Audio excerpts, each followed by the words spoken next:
बड़ी खबर इस वक्त आ रही है। व्यापम घोटाले से जुड़ी हुई सुप्रीम कोर्ट में व्यापम पर सुनवाई शुरू हो गई है। व्यापम घोटाले और उनसे जुड़ी मौतों की जांच सीबीआई से होनी है या नहीं, इसे लेकर सुप्रीम कोर्ट में ये सुनवाई शुरू हो चुकी है। सुप्रीम कोर्ट में संबंधित 6 याचिकाएं और भी हैं। सीधे सुप्रीम कोर्ट में मौजूद हमारे संवाददाता अहमद अजीम के पास आपको लिए चलते हैं। किस तरह की ये सुनवाई है? क्या सीबीआई की जांच अजीम सिर्फ वही या पूरे व्यापम घोटाले से जुड़ी सभी अर्जियों पर आज सुनवाई? जी हाँ, देखिए सईद, आज 5 अर्जियों पर सुनवाई हो रही है और पहली जो उसमें अर्जी टेकअप करी कोर्ट ने वो थी जो ग्रुप ऑफ लॉयर्स जिसमें संजय शुक्ला की तरफ से पिटीशन डाली गई थी और कहा गया था कि एमपी के जो गवर्नर है राम नरेश यादव, उनको एक्यूज बनाया गया था इस मामले में, लेकिन हाई कोर्ट ने एफआईआर क्वैश कर दी थी और ये कहा गया था कि चूंकि वो हाई डिग्निटरी है, संवैधानिक पद पर है, इसलिए उनके खिलाफ मामला नहीं चलाया जा सकता है। और आज कपिल सिब्बल जो कि सीनियर एडवोकेट है, उन्होंने याचिकाकर्ताओं की तरफ से ये कहा कि अगर ऐसा है तो भी अगर किसी भी संगीन अपराध में कोई हाई डिग्निटरी शामिल है तो क्या उनके खिलाफ जो है मुकदमा नहीं चलेगा? क्या संवैधानिक जो सुरक्षा मिली हुई है उसकी आड़ में कुछ भी हो सकता है? तो बहरहाल पूरी सुनवाई होने के बाद कोर्ट ने नोटिस जारी किया है केंद्र सरकार को, राज्य सरकार को और साथ ही साथ गवर्नर को। और बता दूं आपको सईद की अभी जो बाकी की याचिकाएं हैं उन पर भी सुनवाई करते हुए सुप्रीम कोर्ट ने सीबीआई को नोटिस जारी किया है, क्योंकि उसने सीबीआई जांच की मांग की गई है अलग अलग याचिकाओं में। जो बाकी की 4 याचिकाएं हैं जिसमें दिग्विजय सिंह और बाकी के लोगों की याचिकाएं हैं। इसका मतलब क्या हुआ सीबीआई को नोटिस जारी करने का? अजीम, क्या सीबीआई उसने जी बिल्कुल, देखिए आदेश हम ये मान सकते हैं कि सीबीआई जांच का आदेश हो गया है सुप्रीम कोर्ट की तरफ से? नहीं, देखिए सईद, अभी जो है सीबीआई से जवाब मांगा गया है कि इस तरह से याचिका हमारे पास आई है और इसमें सीबीआई इन्वेस्टिगेशन की मांग की गई है, कोर्ट मॉनिटर्ड सीबीआई इन्वेस्टिगेशन की मांग की गई है। इस पर सीबीआई का क्या कहना है, उनका जवाब मांगा गया है। तो ये पहला कदम है इस दिशा में और हो सकता हो कि अगली सुनवाई पर जब सीबीआई का जवाब यहाँ पर आए तो अब तक जो है कोर्ट का जो भी सीबीआई का जो भी रुख होता है उसके आधार पर कोर्ट अपना फैसला करे इसमें। तो अजीम, क्या हम ये मान सकते हैं कि अदालत इस दिशा में आगे बढ़ चुकी है और अदालत खुद चाहती है अगर सीबीआई का पॉजिटिव रिस्पांस मिलता है तो व्यापम घोटाले की जांच सीबीआई को जाना संभव? देखिए, प्रक्रिया है, बिल्कुल संभव है सईद। और ये प्रक्रिया होती है जब कोई याचिका सुनवाई पर आती है तो उसमें जो पार्टीज होती हैं उनको नोटिस भेजा जाता है, उनका जवाब मांगा जाता है और उनका जवाब आने के बाद ही कोर्ट कोई फैसला करता है। तो ये पहली प्रक्रिया थी और ये प्रक्रिया जो है इस पर नोटिस जारी कर दिया है सीबीआई को और उनसे जवाब मांग लिया है कि सुप्रीम कोर्ट ने और पूछा है कि क्यों ना ये जांच जो है सीबीआई को हैंडओवर की जाए, आप बताएं। जी, मतलब क्या हम ये माने अजीम की इन प्रक्रियाओं को पूरा करने के बाद व्यापम की जांच अब सीबीआई को जाती हुई दिखाई दे रही है और वो भी अदालत की निगरानी में? बिल्कुल सही, हम ये कह सकते हैं, क्योंकि फिलहाल जो है जो जारी किया है सुप्रीम कोर्ट ने उसमें सीबीआई की तरफ से ये जवाब आएगा और बताया जाएगा कि क्या वो इन्वेस्टिगेशन उनको दी जानी चाहिए, क्या उनके पास जो रिसोर्सेज, अगर उनकी कोई प्रॉब्लम होगी तो वो भी उस जवाब में बताएंगे अपने। तो वो सारी चीजें देखने के बाद ही कोर्ट अपना फैसला देगा और उस दिशा में ये पहला कदम आप इसे मान सकते हैं। नोटिस भेजकर जवाब मांग लिया गया है सीबीआई से भी और बाकी जो पार्टीज है इसमें उनसे भी। जी, तो क्या अजीम आज फैसला नहीं, अब प्रक्रिया शुरू, 2 हफ्ते और इंतजार करना होगा? और अगर ये सीबीआई को जाती है जिसकी संभावना बहुत ज्यादा व्यापम घोटाले की जांच, तो किस तरह से इस सबसे बड़े जिसमें सबसे ज्यादा मौत हुई है घोटाले में, अब किस तरह से मोड़ आएगा अजीम? सही, देखिए ये बड़ा कदम है आज, क्योंकि 5 याचिकाएं थी सुनवाई पे और 5 में से हर एक याचिका में जो याचिकाकर्ताओं की मांग थी, अगर सुप्रीम कोर्ट को इसमें एविडेंस नहीं लगता या मटेरियल नहीं लगता कि इसमें जो है जो मटेरियल है पिटीशन के अंदर वो पर्याप्त नहीं है या वो इतने काफी नहीं है कि इस पर नोटिस किया जाए, तो वो इसको रिजेक्ट भी कर सकती थी, डिसमिस कर सकती थी। लेकिन आज नोटिस करने का मतलब यह है कि कोर्ट ने प्राइमा फेसाई यानी प्रथम दृष्टया ये माना है कि इन याचिकाओं में जो बातें कही गई हैं उनमें दम है, उनमें सुनवाई के लिए एक मटेरियल है, इसीलिए उन ऊपर नोटिस अब जारी किया है, जवाब मांगा है अब यहाँ पर सीबीआई से। और जो पहली पिटीशन थी जो गवर्नर को हटाने वाली, उसमें भी जो है कोर्ट को मटेरियल लगा और कोर्ट को सेटिस्फाई किया। यहाँ पर याचिकाकर्ता के जो वकील है कपिल सिब्बल और बाकी के जो और वकील हैं, उन लोगों ने सेटिस्फाई किया कि जो हाईकोर्ट का फैसला था रामनरेश यादव को लेकर, वो फैसला गलत था। इसलिए जो है इस फैसले को खारिज किया जाना चाहिए और एफआईआर के ऊपर कार्रवाई होनी चाहिए, रामनरेश यादव के खिलाफ जो है पूछताछ होनी चाहिए। तो और उसके अलावा जो बाकी की 4 याचिकाएं हैं जिसमें सीबीआई इन्वेस्टिगेशन की मांग की गई है, कोर्ट मॉनिटर सीबीआई इन्वेस्टिगेशन की मांग की गई है, उनमें भी कोर्ट को ये लगा कि जो मटेरियल है वो काफी है, जो चीजें सामने रखी गई हैं वो काफी है और इस पर आगे सुनवाई होनी चाहिए, इस पर आगे फैसला लिया जा सकता है। इसलिए कोर्ट ने प्रक्रिया की शुरुआत करते हुए सुनवाई की पहली सुनवाई में ही नोटिस जारी कर दिया सीबीआई को। जी बिल्कुल। अजीम, 2 चीजें और बता दीजिए, कितने दिन में सीबीआई को अपना रुख साफ करना होगा, सीबीआई को जवाब देना होगा? और ये जो 5 याचिकाओं की बात आप कर रहे हैं, ये 5 व्यापम से जुड़ी हुई हैं, सभी की जांच सीबीआई करेगी? जी हाँ, बिल्कुल। इसमें जो है पहली जो याचिका थी रामनरेश यादव को हटाने वाली, उसमें 4 हफ्ते का समय दिया है। अजीम, अपनी बात पूरी कीजिए प्लीज। जी, पहली जो याचिका है रामनरेश यादव को हटाने वाली, उसमें 4 हफ्ते का समय दिया है सभी पक्षों को जवाब देने के लिए। और सीबीआई से जो जवाब मांगा है वो 2 हफ्ते में जवाब मांगा है। ये 2 हफ्ते के अंदर सीबीआई को अपना रिप्लाई देना है यहाँ पर। जी, 40 से ज्यादा मौतें हैं अजीम, और उसकी सीबीआई की जांच खुद मुख्यमंत्री शिवराज सिंह चौहान ने अदालत से की। अब क्या एक चीज फिर से खुलेगी? 40 की 40 मौतें हैं जो उनकी फिर से जांच होगी, और क्या अब इसकी कुछ नई परतें सामने आने की उम्मीद है?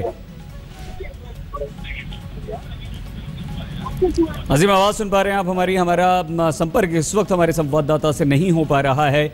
मध्य प्रदेश का व्यावसायिक परीक्षा मंडल यानी कि व्यापम, और व्यापम का सबसे बड़ा घोटाला जिसमें अब तक 40 से ज्यादा 45 से 47 लोगों की मौत हो चुकी है, और इस घोटाले की जांच अब सीबीआई के जिम्मे जा सकती है। लेकिन अदालत ने सीबीआई से 2 हफ्तों में जवाब मांगा है कि वो क्या कहती है। सरकारी नौकरियों, मेडिकल कॉलेजेस में दाखिले के लिए एक बहुत बड़ा ये फर्जीवाड़ा है जिसमें 55 केस हैं, 2500 से ज्यादा आरोपी हैं और लगभग 2000 लोगों की गिरफ्तारी हो चुकी है। लेकिन इसे मध्य प्रदेश का ही नहीं बल्कि देश का सबसे बड़ा खूनी घोटाला भी कहा जाता है। इस घोटाले से सबसे पहले पर्दा उस वक्त उठा था जब पीएमटी की परीक्षा में कुछ छात्र फर्जी नाम से परीक्षा देते हुए पकड़े गए थे, और उसके बाद से लगातार इस मामले में व्यापम में एक के बाद एक रहस्य से पर्दा उठता है। लेकिन जो सबसे बड़ा रहस्य है व्यापम का अभी भी, वो ये कि इससे जुड़े लोगों की लगातार मौत, और वो मौत का आंकड़ा 45 से 47 तक पहुंच चुका है। इस मामले में हालांकि आज सुप्रीम कोर्ट में जो सुनवाई हो रही है उसमें 5 अर्जियां हैं, 5 मामलों में सुनवाई हो रही है, जिसमें सबसे बड़ा मामला है सीबीआई की जांच की मांग को लेकर। जो मांग मध्य प्रदेश के मुख्यमंत्री शिवराज सिंह चौहान की तरफ से भी हुई है, जो मांग कई सारी याचिकाओं में भी की गई है। लेकिन 55 केस अभी तक इस व्यापम घोटाले में दायर हो चुके हैं और 55 पर ही अदालत में इस कार्रवाई चल रही है। हालांकि जबलपुर हाई कोर्ट ने यह कहते हुए मना कर दिया था कि क्योंकि ये मामला सुप्रीम कोर्ट में है इसलिए हम इस पर फैसला नहीं ले सकते। अपने हाथ जबलपुर हाई कोर्ट ने बुधवार को खड़े कर दिए थे। मामला सुप्रीम कोर्ट में है, सुप्रीम कोर्ट में आज सुनवाई हो रही है। ऐसे में सरकार की अर्जी पर सुनवाई नहीं की जा सकती, ये सुप्रीम कोर्ट में मामला होने की बात को कहते हुए जबलपुर हाई कोर्ट ने ये बात टाल दी थी। अगर इस मामले पर सुप्रीम कोर्ट सुनवाई नहीं करता तो आगे इसकी सुनवाई होनी थी, लेकिन आज एक अहम फैसला हुआ है। बड़ी खबर लीजिए, आ गई खबर है, सुप्रीम कोर्ट ने सीबीआई को जांच सौंप दी है, यानी कि व्यापम घोटाले की जांच अब सीबीआई करेगी। ये खूनी घोटाला, अब इसकी जांच होगी सीबीआई इस घोटाले की जांच करेगी। मध्य प्रदेश का ये व्यापम घोटाला, सारे के सारे केस, जितने भी मौतें हुई हैं अभी तक 45 से 47 जिन्हें व्यापम के साथ जोड़ा जा रहा है, उनकी जांच भी सीबीआई यहां पर करेगी। सरकारी नौकरियों में मेडिकल कॉलेज, इंजीनियरिंग कॉलेजेस में दाखिले को लेकर यह फर्जीवाड़ा व्यापम हुआ। इसमें 55 केस, 2500 आरोपी, 2000 गिरफ्तारियां और अब इस मामले की जांच सीबीआई को सौंप दी गई है। सुप्रीम कोर्ट ने यह जांच सौंपी है। हालांकि दबाव जब बना था तो मध्य प्रदेश के मुख्यमंत्री शिवराज सिंह चौहान ने भी जबलपुर हाईकोर्ट में गुहार लगाई थी और उसके बाद उन्होंने खुद सुप्रीम कोर्ट में भी अर्जी दाखिल की थी। कहा था अब ये जांच सौंप दी गई है सीबीआई को, यानी कि व्यावसायिक परीक्षा मंडल, जिसमें मेडिकल, इंजीनियरिंग और दूसरी व्यावसायिक पढ़ाई के साथ साथ नौकरियों की परीक्षा भी ये आयोजित करवाता है, छात्रों का चयन करता है। व्यापम घोटाला वैसे तो अब इसकी जांच सीबीआई को सौंप दी गई है। हमारे संवाददाता अहमद अजीम एक बार फिर से हमारे साथ सुप्रीम कोर्ट से जुड़ चुके हैं।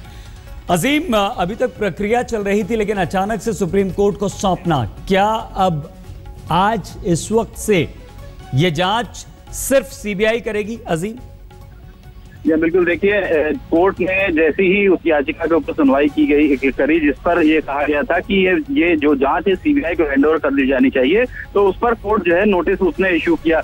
लेकिन चूंकि कोर्ट के अंदर अटॉर्नी जनरल मौजूद थे जो कि केंद्र सरकार के सबसे बड़े नुमाइंदे होते सुप्रीम कोर्ट के अंदर, उन्होंने कहा कि हमको कोई आपत्ति नहीं है, सीबीआई अगर इसको सीबीआई जांच से हमें कोई आपत्ति नहीं है। तो उसके बाद जो है कोर्ट ने फाइनली बोल दिया कि इसकी जांच सीबीआई करेगी। तो कुल मिलाकर यह है कि जो प्रक्रिया की शुरुआत हुई थी उसको अंजाम तक पहुंचा दिया है। अब फिलहाल जो सुनवाई चल रही है कोर्ट में वो इस याचिका पर चल रही है कि क्या ये एक कोर्ट मॉनिटर्ड सीबीआई इन्वेस्टिगेशन होगी या नहीं, इस पर सुनवाई चल रही है और इस पर भी थोड़ी देर में कोर्ट की तरफ से कोई ना कोई फैसला आ सकता है। जी, यानी कि सीबीआई जरूर जांच करेगी लेकिन अदालत की निगरानी में, सुप्रीम कोर्ट की निगरानी में ये जांच हो या ना हो, इस पर अभी इस वक्त तो सुनवाई हो रही है। क्या अदालत, अजीम, ये भी कह सकती है कि हमारी निगरानी में ये जांच नहीं होगी, सीबीआई इंडिपेंडेंट बॉडी है वो जाकर जांच करे, या इसमें अब जिस तरह से तेजी दिखाई है सुप्रीम कोर्ट ने, वो प्रक्रिया को दरकिनार करते हुए सीबीआई से जो 2 हफ्ते का समय था उसको भी अलग करते हुए सीधे अगर जांच सौंपी है अजीम, तो क्या हम मान सकते हैं कि अदालत की निगरानी में हो सकती है जांच? बिल्कुल, देखिए वैसे भी जो है क्योंकि ये सुप्रीम कोर्ट में देखिए ये पूरा मामला चल रहा है, अभी आ गया है और सुप्रीम कोर्ट के सामने सारी याचिकाएं हैं, तो जो डेवलपमेंट्स होंगे वो सारे जो है कोर्ट में आकर जाहिर सी बात है सीबीआई बताएगी। लेकिन इसको आधिकारिक तौर पर ये कहना कि कोर्ट मॉनिटर्ड इन्वेस्टिगेशन है, वो अभी दिग्विजय सिंह देखिए हमारे साथ यहाँ बाहर निकल रहे हैं, उनसे आपकी बात कराते हैं। सही जी, अभी फिलहाल सही तो बात करना। अजीम, धन्यवाद आपका। आगे और बातचीत हम आपसे करेंगे। अहमद अजीम हमारे संवाददाता सुप्रीम कोर्ट से जानकारी दे रहे थे। सुप्रीम कोर्ट से ही हमारे एक और संवाददाता बालकृष्ण इस वक्त हमारे साथ जुड़ चुके हैं। बालकृष्ण, सीबीआई व्यापम की जांच करेगी, राजनाथ सिंह मना कर चुके थे, बीजेपी की तरफ से भी इनकार हो रहा था, मध्य प्रदेश के तमाम बीजेपी के नेता कहते थे इसकी कोई जरूरत नहीं है, अदालत में मामला है। अब जब ये जांच सीबीआई को सौंप दी गई है तो इस मामले में व्यापम में किस तरह से नया मोड़ आएगा? देखिए, सबसे पहली बात तो ये है कि मध्य प्रदेश की सरकार के लिए, शिवराज सिंह चौहान के लिए, जो इसके आरोपी हैं उनके लिए मुसीबत बढ़ गई है, क्योंकि लगातार अपोजिशन के नेता, खासतौर पे कांग्रेस पार्टी और बहुत से जो विसिल ब्लोअर्स हैं जो इस मामले से जुड़े हुए हैं, जो बार बार संदिग्ध मौतों की बात कर रहे थे, वो ये कह रहे थे कि जब तक ये जांच मध्य प्रदेश के बाहर नहीं जाती तब तक इसमें सच नहीं आ सकता, क्योंकि इतनी बड़ी तादाद में लोग इसमें शामिल हैं, इस पूरे घोटाले में इतनी बड़ी तादाद में पावरफुल लोग हैं जो इसको ढकना चाहते हैं, जो चीज़ों को छिपाना चाहते हैं कि मध्य प्रदेश में जब तक इसकी जांच होगी तब तक सच्चाई नहीं आ सकती। जैसा कि आपको पता है कि खुद शिवराज सिंह चौहान लगातार ये पहले कोशिश कर रहे थे कि ये सीबीआई को मामला नहीं जाए, लेकिन उसके बाद जब दबाव बढ़ा, विपक्ष का दबाव बढ़ा, पार्टी की तरफ से उनको लगा, बीजेपी को भी लगा कि इस मामले को अगर रोका जाता है तो नुकसान ज्यादा हो सकता है, तो दबाव बढ़ा तो वो सीबीआई की जांच के लिए तैयार हुए। मामला सुप्रीम कोर्ट तक पहुंचा और सुप्रीम कोर्ट ने फैसला दे दिया है कि सारी जांच जो है वो सीबीआई को सौंपी जाएगी। खास बात यह है कि जो मौत हुई है, बहुत सी मौत जिसके बारे में कहा जा रहा है कि संदिग्ध मौत है, गवाहों बालकृष्ण, हम आपको यहाँ पर रोकना चाहेंगे। प्रभात झा जी इस वक्त हमारे पास बीजेपी के नेता फोन लाइन पर मौजूद है। प्रभात जी, सुप्रीम कोर्ट ने सीबीआई को जांच सौंप दी है, आपकी पहली प्रतिक्रिया? ये तो स्वाभाविक था और इसलिए मुख्यमंत्री जी ने अनुरोध भी किया था हाईकोर्ट से और हाईकोर्ट ने अनुरोध किया, तो ये अपेक्षित ही था। सुप्रीम कोर्ट ने सब मामला सीबीआई को सौंप दिया, ये अपेक्षित था। लेकिन आपको नहीं लगता प्रभात जी इससे मध्य प्रदेश में सरकार को मुश्किलों का सामना करना पड़ेगा, क्योंकि उच्च शिक्षा मंत्री इस मामले में जेल में हैं, शिवराज सिंह चौहान पर उंगलियां उठती रही हैं? इसमें जो भी मामला देखना पड़ेगा और जो भी मामला सामना करना पड़ेगा वो तो करना पड़ेगा, लेकिन अब सीबीआई की जांच तो स्वयं जब मुख्यमंत्री जी ने कहा है तो होना अनिवार्य था, और इसलिए इसमें कोई झंझट की बात नहीं। जिसको सामना करना पड़ेगा सभी लोग सामना करेंगे। प्रभात जी, लेकिन मुश्किल यहाँ पर ज्यादा आपके नेताओं के लिए, आपकी सरकार के मुख्यमंत्री के लिए है। ठीक है, शिवराज सिंह चौहान ने जरूर इसकी मांग की और जांच भी हुई, लेकिन संघ तक का नाम, संघ तक के नेताओं के नाम व्यापम में आ रहे थे। प्रभात जी, अब जिनका भी नाम आता है नहीं आता है, दूध का दूध पानी का पानी हो जाएगा। सीबीआई ही जब सब लोग कह रहे थे, और सीबीआई में मुख्यमंत्री होंगे, अन्य होंगे, कौन प्रभात झा होंगे, जो भी होंगे वो सब सामने आ जाएंगे।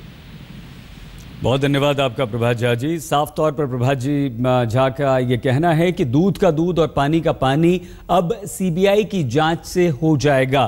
तो आरोप है यहाँ पर कि किस तरह से व्यावसायिक परीक्षा में धांधली हुई है, योग्य विद्यार्थियों को हटाकर उनकी जगह ऐसे विद्यार्थियों को नौकरी दी गई है, भर्ती की गई है। सीबीआई की जांच अरसे से विपक्ष करता रहा है, और अब एक बड़ा फैसला, इस वक्त का सबसे बड़ा फैसला यह है कि व्यापम घोटाले की जांच सीबीआई को सौंप दी गई है।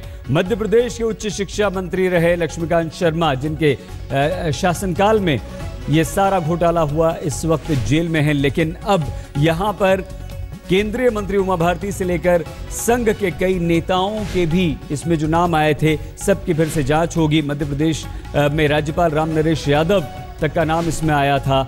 मुख्यमंत्री भी इस व्यापम घोटाले की जांच के घेरे में थे। हम होते हैं बस कुछ ही देर में हाजिर, आप बने रहिए हमारे साथ, देखते रहिए।